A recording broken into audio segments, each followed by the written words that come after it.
People always say family is the safest place in the world, don't they? That's a lie. The biggest lie I've ever heard.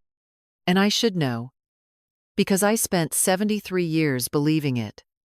Until one rainy Tuesday morning, when I finally understood that the most dangerous predators are often the ones who share your last name. My name doesn't matter now. What matters is what I learned, what I survived, and what I finally chose to do about it.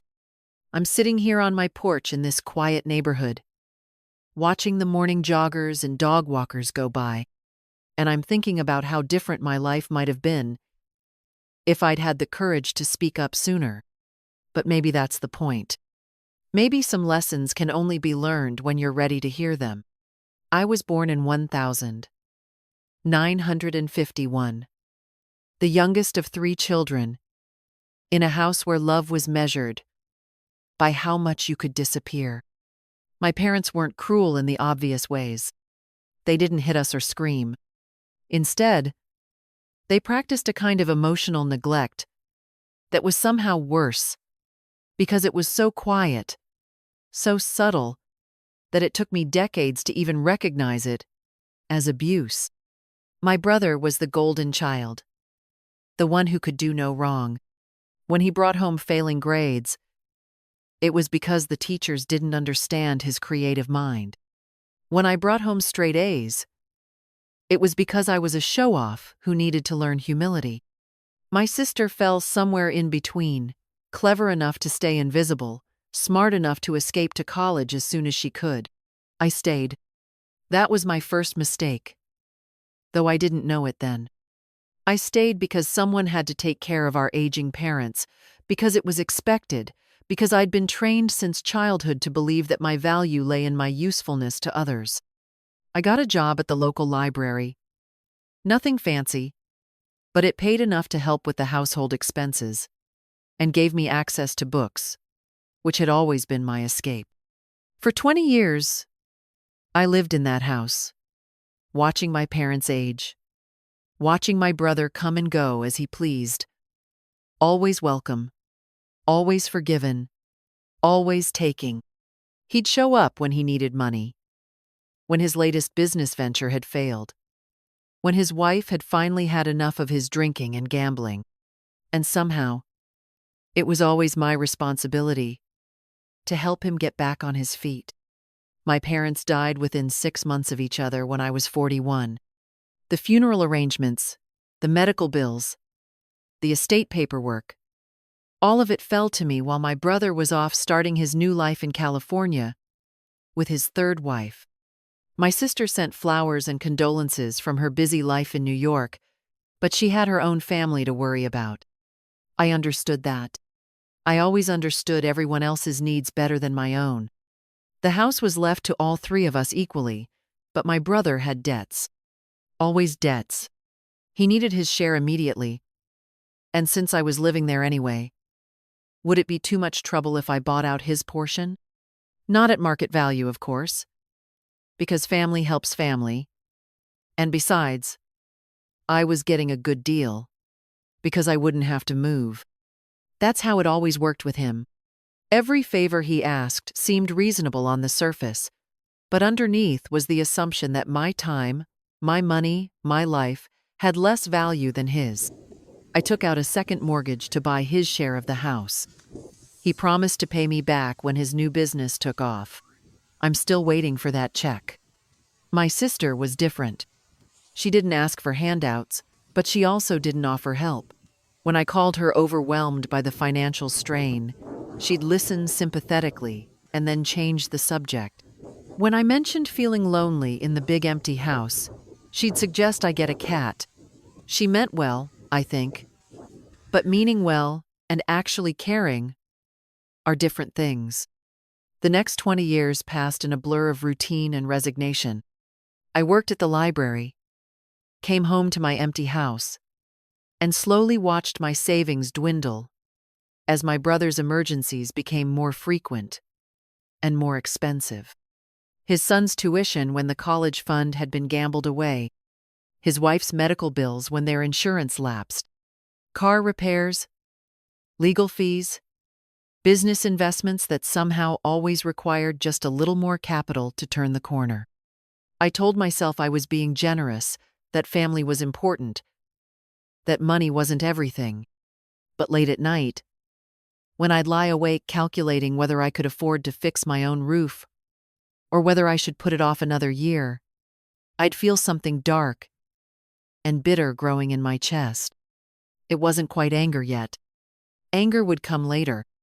This was something smaller and more corrosive, like disappointment mixed with self-loathing. The turning point came when I was 62 and finally eligible for early retirement. I'd been looking forward to it for years, imagining the freedom to travel, to read, to maybe take up painting again, like I had in high school. I'd saved what I could despite all the loans to my brother, and while it wouldn't be luxurious, it would be enough if I was careful. That's when my brother called with the biggest favor yet. His business was on the verge of a breakthrough, he said. All he needed was a loan against my house to secure a contract that would make us both rich. He had the documents all drawn up, had spoken to a lawyer friend who assured him it was a sure thing. All I had to do was sign a few papers, and within 6 months, I'd have enough money to retire comfortably and travel the world if I wanted. I said I needed time to think about it. He said, of course. Of course. But the opportunity wouldn't last long. These things moved fast in his business. If I could just overnight the signed papers to him, he could get everything started by the end of the week. For 3 days, I stared at those documents. I read every word, looked up terms I didn't understand, tried to wrap my mind around the fact that I was being asked to risk the only security I had left. The house was all I owned. If something went wrong, I would lose everything. But this was my brother asking.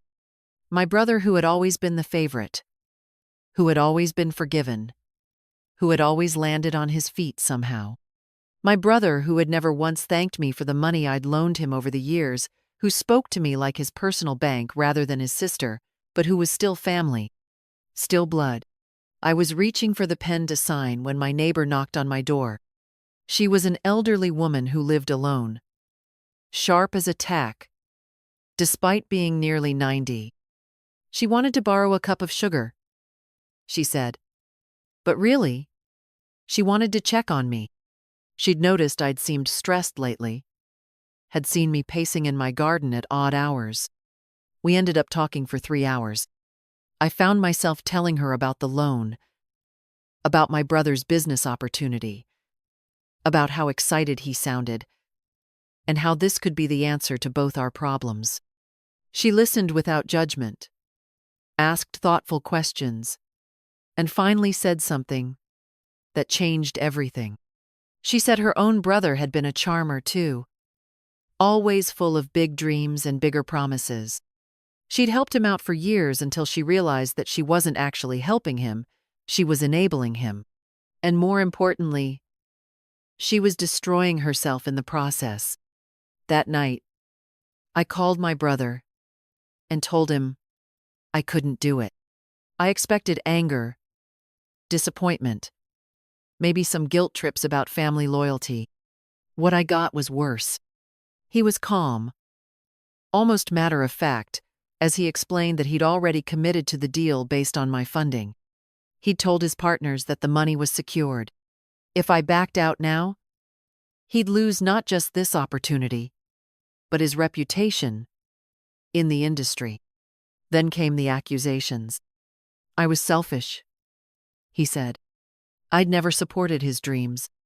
I was jealous of his success, resentful that he'd escaped the small-town life that I'd chosen for myself.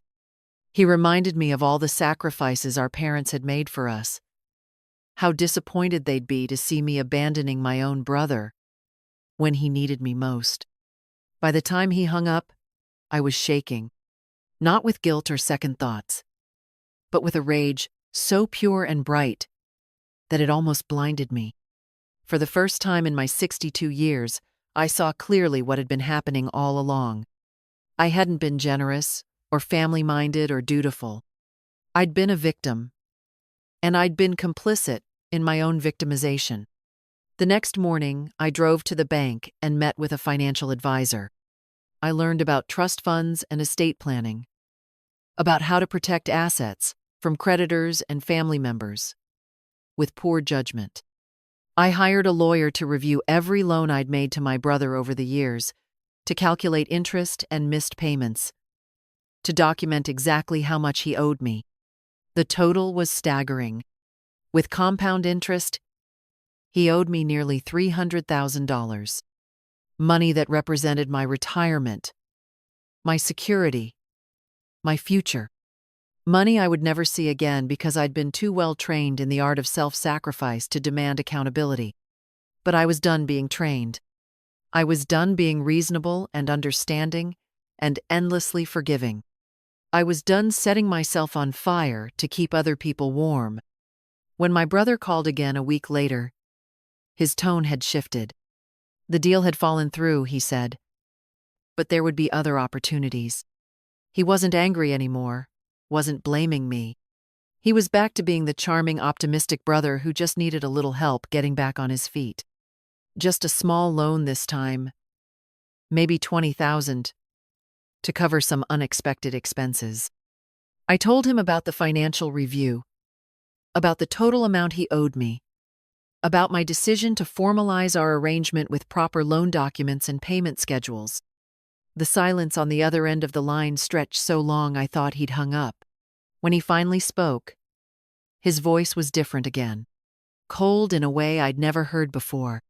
He said I was being ridiculous, that family didn't charge family interest, that I was trying to profit off his misfortunes. He said a lot of other things too, things I won't repeat because they don't deserve to live in my memory any longer than they already have. The conversation ended with him telling me that if I wanted to destroy our relationship over money, that was my choice. But I shouldn't expect him to pretend we were still brother and sister. He hung up before I could respond, which was probably for the best, because I might have said something I'd regret. Or maybe I wouldn't have regretted it at all. The months that followed were the loneliest of my life, but also the most peaceful. My phone stopped ringing with emergency requests and desperate pleas. My bank account stopped hemorrhaging money to lost causes and broken promises. For the first time in decades, I could plan for my own future without worrying about who might need rescuing next. My sister called once, wanting to know why I wasn't returning my brother's calls. She'd heard there was some kind of disagreement. And couldn't we all just work it out like adults? She suggested family therapy, a neutral mediator, anything to restore the peace. When I tried to explain what had really been happening all these years, she listened politely and then said, maybe I was being a little too sensitive, that family dynamics were complicated and maybe I should consider forgiveness. I realized then that she'd known all along. Maybe not the full extent, but she'd known enough.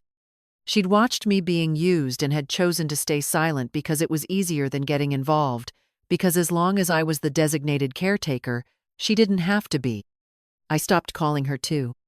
Retirement came and went without fanfare. I had enough money saved to live comfortably. Not lavishly, but comfortably. I sold the family house and bought a smaller place in a different town. Somewhere with no history, no expectations, no ghosts of duty and obligation haunting the hallways. I took up painting again, joined a book club, volunteered at the animal shelter. I discovered that I actually enjoyed my own company, that solitude and loneliness weren't the same thing. I made new friends, people who knew me only as I was now, not as the dutiful daughter or the enabling sister I'd been for so long. For 5 years, I heard nothing from my family, not on birthdays or holidays, not when I had surgery to remove a benign tumor, not when I won a local art contest for a watercolor of the lake near my new home. The silence was complete, and it was exactly what I needed. Then, last spring, my sister called. Our brother was sick, she said. Really sick this time. Cancer. Stage 4. Maybe 6 months left. He was asking for me, wanting to make amends, hoping we could reconcile before it was too late. I listened to her plea, heard the genuine emotion in her voice, the fear and sadness, and desperate hope that somehow we could all be a family again in his final months. She painted a picture of deathbed reconciliation, of forgiveness and healing, of love conquering all the petty grievances of the past. When she finished, I thanked her for calling and told her I was sorry to hear about his diagnosis. I told her I hoped he wasn't in pain, that he had good doctors, that she was finding support during this difficult time. Then I told her I wouldn't be visiting, wouldn't be calling, wouldn't be participating in any kind of reconciliation process. She was shocked, then angry, then pleading. How could I be so cold? How could I let him die without forgiveness? What about family? About blood being thicker than water? About being the bigger person? I let her finish, then said something I'd been practicing for years without knowing it. I said that forgiveness wasn't the same as reconciliation, that I could forgive him without subjecting myself to more manipulation, that being the bigger person didn't mean making myself smaller. I said that my brother's illness was terrible and tragic, but it didn't erase 40 years of financial abuse and emotional manipulation. It didn't suddenly make me responsible for his peace of mind or his spiritual well-being. He was dying, yes, but I had been dying too. Slowly, for decades, killed by kindness and duty, and the desperate need to be needed. I said that I'd finally learned the difference between love and enabling, between family loyalty and self-destruction. I'd learned that you can't set yourself on fire to keep someone else warm, especially when they keep throwing gasoline on the flames. My sister hung up on me, but not before telling me I'd regret this for the rest of my life, that I was heartless and selfish, and would end up dying alone with no one to mourn me. Maybe she was right about dying alone. I think about that sometimes. Sitting here on my porch in the early morning light, I think about the fact that when my time comes, there probably won't be any family at my bedside, won't be any tearful reconciliations or deathbed confessions of love. But I also think about the last 7 years, about the peace I've found in this small house with its bright kitchen and flower garden. I think about the paintings I've created, the books I've read, the friendships I've built with people who value me for who I am, not what I can do for them. I think about the money in my bank account, money that belongs to me, that I've earned and saved and protected, money that will go to the animal shelter when I die, to help other creatures who need rescuing. I think about the will I've written, the clear instructions I've left, the knowledge that no one will be able to manipulate or guilt their way into what I've worked so hard to build. Most of all, I think about the woman I was at 62, signing loan papers with shaking hands, believing that my worth was measured by my willingness to sacrifice.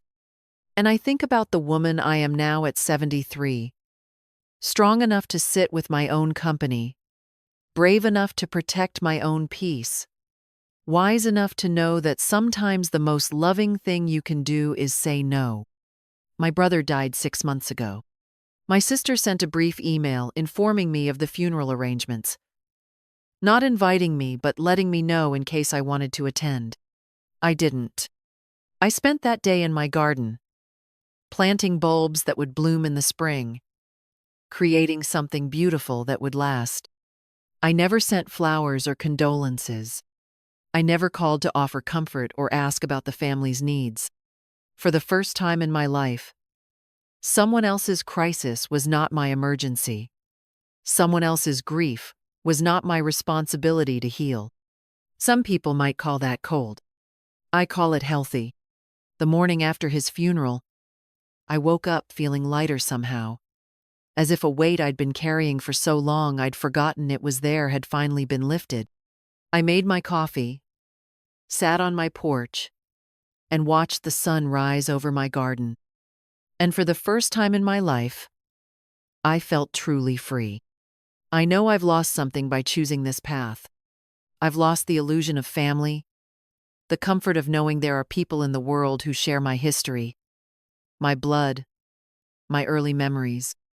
I've lost the possibility of reconciliation, of healing those old wounds, of being forgiven for my own failures and shortcomings. But I've gained something too. I've gained myself. I've gained the right to my own money, my own time, my own energy. I've gained the knowledge that I can survive loneliness, that I can thrive in solitude, that my worth isn't determined by how much I'm willing to sacrifice for others. I've gained the understanding that love without boundaries isn't love at all. It's codependency. That family without respect isn't family. It's exploitation. That forgiveness without accountability isn't healing. It's enabling. These are hard lessons, the kind that can only be learned through experience, through pain, through the slow, difficult process of choosing yourself when everyone around you is telling you that choosing yourself is selfish. But here's what I've learned about selfishness. It's not selfish to protect yourself from people who want to harm you, even if those people are family. It's not selfish to value your own peace of mind over someone else's comfort. It's not selfish to refuse to set yourself on fire to keep other people warm. What's selfish is expecting someone to sacrifice their own well-being for your benefit. What's selfish is using guilt and manipulation to control other people's choices. What's selfish is taking and taking and taking from someone while giving nothing back but criticism and demands for more. I wish I'd learned these things sooner. I wish I'd had the courage to set boundaries in my 20s, to say no in my 30s, to walk away in my 40s. I wish I hadn't spent so many years believing that my value lay in my usefulness to others, that love was something you earned through sacrifice, rather than something you deserved simply by existing. But I'm grateful I learned them at all. I'm grateful for these peaceful years, for this quiet house, for the knowledge that I can take care of myself, that I can be alone without being lonely, that I can love myself enough to protect myself from people who want to use that love against me. I'm 73 years old now, and if I'm lucky, I have maybe 15 good years left. 15 years to paint and read and garden and travel if I want to. 15 years to enjoy the money I've saved and the peace I've fought so hard to find. 15 years to be exactly who I am without apology or explanation, or the constant pressure to be someone else's salvation. 15 years to prove that sometimes the most radical thing you can do is choose yourself, even when everyone else is telling you that choosing yourself is wrong. People always say family is the safest place in the world, but they're wrong. The safest place in the world is wherever you are when you finally learn to value yourself enough to protect yourself from the people who want to harm you. Even if those people share your last name. Especially if those people share your last name. My name is my own now, and so is my life. And if I had to choose again, I would make the same decision every single time. Because I finally understand that you can't love anyone else until you learn to love yourself, and you can't love yourself while you're letting other people destroy you. That's not a lesson they teach you in school or church or family gatherings. That's a lesson you have to learn the hard way. Through trial and error, through pain and growth, through the slow, difficult process of choosing to save yourself when no one else will. But it's worth learning, even if it takes 70 years. It's worth learning, even if it costs you everything you thought you wanted. It's worth learning, because the alternative is dying slowly, one small sacrifice at a time, until there's nothing left of you but the memory of who you used to be before you gave yourself away.